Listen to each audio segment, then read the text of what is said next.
Social media ने दोस्ती के मायने बिल्कुल बदल के रख दिए हैं। सोशल मीडिया पर कौन है, उसका चेहरा क्या है, उसका नाम क्या है, वो असली भी है या नकली है, इसके बारे में कोई जानकारी ही नहीं होती है। आज की जो सच्ची घटना मैं आपको सुनाने जा रहा हूँ, इस सच्ची घटना में कुछ ऐसा ही होता है।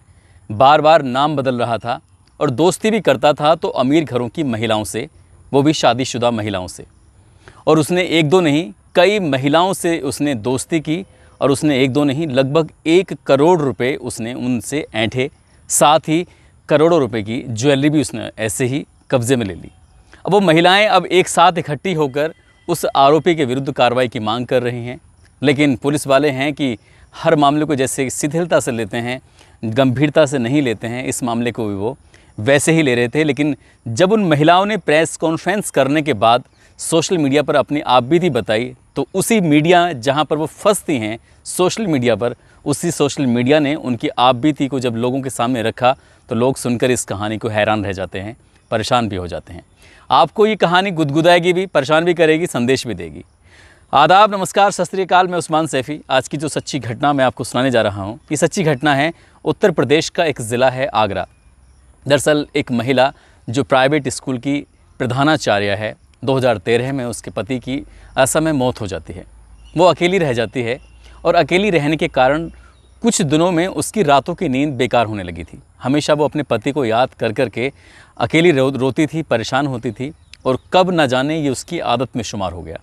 उसके बाद उसने सोशल मीडिया पर अपना एक फेसबुक पर अपना एक अकाउंट बनाया और अकाउंट बनाने के बाद अक्सर वो फेसबुक पर ऐसी पन्ने दर पन्ने पलटती रहती थी। लेकिन एक दिन उसके उस मोबाइल पर किसी ने फ्रेंड रिक्वेस्ट भेजी। शुरू में तो उसने उस बात को एक्सेप्ट नहीं किया, उस दोस्ती को। लेकिन जब देखा म्यूचुअल फ्रेंड में कई सारे ऐसे दोस्त हैं जो उसको भी जानते हैं और उस लड़के को भी जानते हैं, तब उसने सोचा कि क्यों ना इस लड़के की फ्रेंड की रिक्वेस्ट को एक्सेप्ट कर लिया जाए। उसके बाद फ्रेंड को रिक्वेस्ट को एक्सेप्ट कर लिया जाता है। एक्सेप्ट करने के बाद दोनों की आपस में बातचीत का सिलसिला शुरू हो जाता है। बातचीत का सिलसिला कुछ इस कदर शुरू होता है, वो लड़का कहता है कि मैं शादीशुदा हूँ और एक बेटी भी है, लेकिन मेरी पत्नी मुझे तलाक देकर अलग हो गई है। अब मैं बिल्कुल अकेला रहता हूँ। मेरे पिता पंजाब के लुधियाना में एसीपी के पद पर हैं और बहन दिल्ली के एक थाने में एसएचओ है। मैं खुद गूगल कंपनी में एचआर का काम करता हूँ। इस तरह की जब अपने बारे में उसने बताया तो उस प्रिंसिपल को भी उसके प्रति लगाव पैदा हो जाता है। फिर वो लड़का इतना चालाक था कि इस प्रिंसिपल से बातचीत करते करते वो कहने लगा कि मुझे अपना फ़ोटोग्राफ्स दिखाओ, मैं आपको देखना चाहता हूँ, तुम कैसी लग रही हो।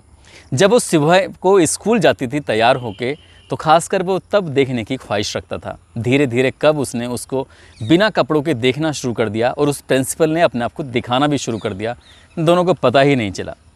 जब लंबा वक्त गुजर जाता है तो लंबा वक्त गुजरने में हर महीने कुछ न कुछ पैसों की उस लड़के को ज़रूरत होती थी, तो वो प्रिंसिपल अपनी जेब से पैसे भी दे दिया करती थी।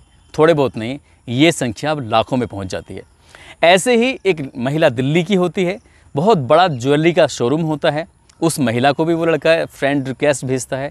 फ्रेंड रिक्वेस्ट भेजने के बाद अपने बारे में जो अभी तक पहली महिला को बताई थी वही बातें वो उस महिला को भी बताता है। कहता है कि मेरी मंत्रालय में बहुत अच्छी बात है, तुम चाहो तो मैं तुम्हारे नाम से, तुम्हारे पति के नाम से एक पेट्रोल पंप की मान्यता भी करा सकता हूँ, लेकिन इसके लिए थोड़ा सा खर्चा आएगा। शुरू में विश्वास जीतने का काम करता था, ऐसी बातें करता था कि सामने वाले को लगे कि ये तो हमारे घर का सदस्य है। किसी को राहुल के नाम से मैसेज भेजता था, तो किसी को मोहित के नाम से मैसेज भेजता था, किसी को राहुल वीर के नाम से भेजता था। अलग अलग प्रोफाइल होती थी फेसबुक पर, अलग अलग तरीके से रिक्वेस्ट भेजता था, अलग अलग तरीके से बातचीत करता था। लेकिन अपने फैमिली का बैकग्राउंड बहुत ही अच्छा बताया करता था। दिल्ली की इस महिला से जब बातचीत कर रहा था तो बातचीत करते करते उसने एक दो नहीं, उसने बहुत सारे पैसे ऐंठ लिए। लगभग 15 लाख रुपए तो उसने उस महिला के हड़प लिए। साथ ही 4 लाख रुपए उस महिला ने अपने पति से उधार लिए कि तुम बस मुझे एक छोटा सा बिजनेस करना है, मेरे नाम से एक पेट्रोल पंप की मान्यता मिलने वाली है, मुझे सिर्फ 4 लाख रुपये दे दो। पति से 4 लाख रुपये ले लेती है और अपने उस दोस्त को दे देती है। उस दोस्त के साथ वो अश्लील बातें भी करती थी। दोनों आपस में एक दूसरे के साथ फ़ोटो शेयर करते थे, एक दूसरे के साथ ऐसी बातें करते थे। कभी कभी ये वीडियो कॉल के माध्यम से बात करते थे। जब उस महिला ने पैसे मांगने की ज़िद की तो उसने 4 लाख रुपए तो वापस कर दिए, लेकिन 15 लाख रुपए वापस करने की बात आती है तो वो कहता है कि तुम्हें परेशान होने की ज़रूरत नहीं है। जो फ़ोटोग्राफ्स मेरे तुम्हारे पास हैं, जो अश्लील फ़ोटोग्राफ्स हैं जिसमें तुम बिना कपड़ों के हो, मैंने कुछ ऐसे फ़ोटोग्राफ्स बनाए हैं, नए तैयार भी किए हैं, अगर कहो तो सारे पति को भेज दूँ। उस महिला के लगभग 25 साल के 28 साल के बच्चे भी हैं। उस बड़ी महिला से उसने दोस्ती की, उसको उसने कुछ ऐसे हालात में देखा जिसको सिर्फ शायद हमारे समाज, हमारे कानून, ये सिर्फ पति को ही इजाज़त देता है, बाकी किसी को नहीं।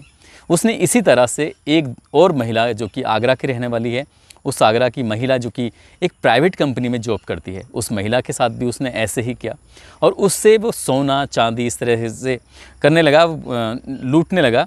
और उसने एक दिन उस महिला को बुलाया अपने एक होटल पर, कहा कि मुझे तुमसे मिलना है। और होटल में दोनों साथ रहते हैं, जब साथ रहते हैं तो वो अपने मोबाइल को छुपा कर रख देता है। जब दोनों एक दूसरे के साथ शारीरिक संबंध बना रहे थे तब वो बात सब रिकॉर्ड हो रही थी उस मोबाइल के अंदर। और उस महिला को फिर उस वीडियो के आधार पर कई बार बुलाया, कई बार उसके साथ उसने ऐसे ही रेप किया। एक और महिला को भी उसने इसी तरह से अपने प्रेम जाल में फंसाया, यानी कि 4 महिलाओं ने एक साथ एक पायदान पर आकर अभी बीते शनिवार, आज की मैं अगर बात करूं 16 अक्टूबर है, उसने ठीक 2 दिन पहले यानी कि 14 अक्टूबर को एक प्रेस कॉन्फ्रेंस करती हैं एक होटल के अंदर और ये बताती हैं कि एक फ़िरोज़ाबाद के टूंडला का रहने वाला मोहित शर्मा नाम का एक लड़का जो कि अलग अलग फेसबुक पर फर्जी आईडी बनाया करता था और वो महिलाओं को अपने जाल में फंसाया करता था। इस तरह से 4 महिलाएं तो सामने आती हैं और अपनी बात, अपनी परेशानी, अपनी व्यथा जब रखती हैं तो एक महिला ने बताया कि उसने 65 लाख रुपए लगभग इस कई साल में उस लड़के को दे दिए हैं, यानी कि 4 साल में 65 लाख रुपये नगद दिए हैं। साथ ही एक जो दिल्ली की महिला है वो बताती है कि 15 लाख रुपये एक बार, 4 लाख रुपये एक बार।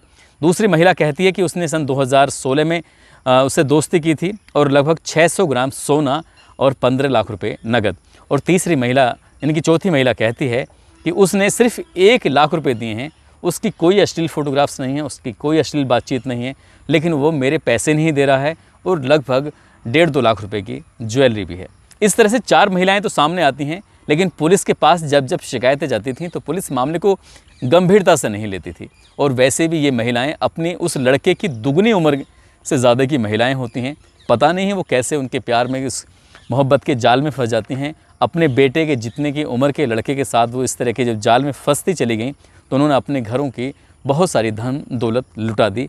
वो वापस मिलेगी या नहीं मिलेगी ये तो खैर भविष्य के गर्भ में छिपा हुआ है, लेकिन जैसे ही ये बात सोशल मीडिया के माध्यम से लोगों को पता चलती है तो लोगों को हंसी भी आ रही थी कि अधेड़ उम्र की महिलाएं आखिरकार एक लड़के के साथ कर क्या रही थी।